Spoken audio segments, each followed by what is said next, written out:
The air crackled with unspoken tension. Mira stared out the window of her opulent apartment, the city lights blurring into a kaleidoscope of disappointment. Her life with Ravi had become a carefully constructed facade, a performance of marital bliss for the outside world. But behind closed doors, their relationship had grown cold and distant. Ravi was consumed by his work, his ambition a tangible force that pushed Mira further into the shadows. She had once found his drive intoxicating, a sign of the successful life they were building together. Now, it felt like a barrier, separating them more with each passing day. Their conversations were strained, filled with polite formalities and devoid of genuine connection. One evening, Ravi announced a last-minute business trip. He delivered the news with a perfunctory kiss on the cheek, his mind already miles away. As the door closed behind him, a wave of loneliness washed over Mira. She felt like a ghost in her own home, her presence unnoticed and her voice unheard.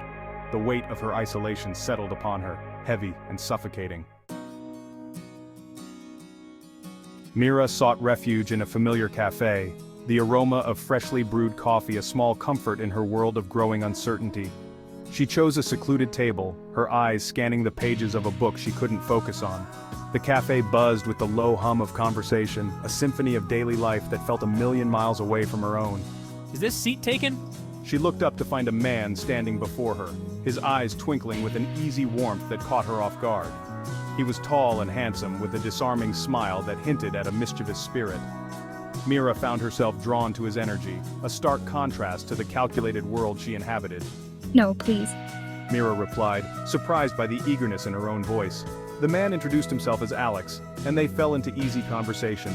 He was a writer, he explained, his words flowing like liquid gold as he spoke of his work and his travels. Mira found herself captivated, her own carefully constructed walls crumbling under the weight of his genuine interest. For the first time in a long time, she felt truly seen.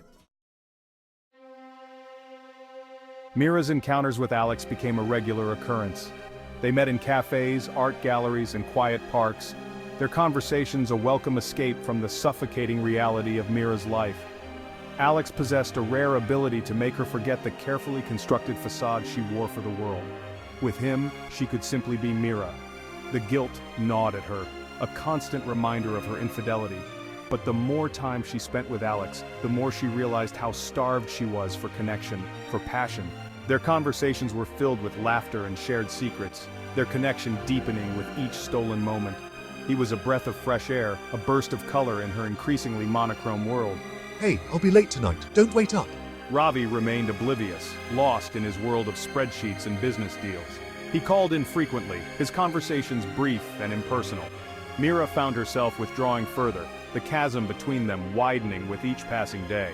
The life she had built with Ravi felt like a gilded cage, trapping her in a loveless existence. I can't believe it. This diary. It holds all the answers. Yes, Mrs. Mira, it's all here. Your father's secrets, your family's hidden truths. Mira's heart raced as she flipped through the pages, each word uncovering a piece of the puzzle she had been missing for so long. Mira, why didn't you tell me about this? We could have faced it together. Ravi, I didn't even know myself. Sometimes the past has a way of revealing itself when we least expect it. In that moment, the distance between Ravi and Mira seemed to shrink, as the truth brought them closer than they had been in years. Alex, thank you for being there. I don't know what I would have done without your support. Mira, you have always had the strength within you. You just needed to see it for yourself. As Mira looked out at the horizon, she realized that this was not an end but a new beginning, a chance to rewrite her story with newfound courage and clarity.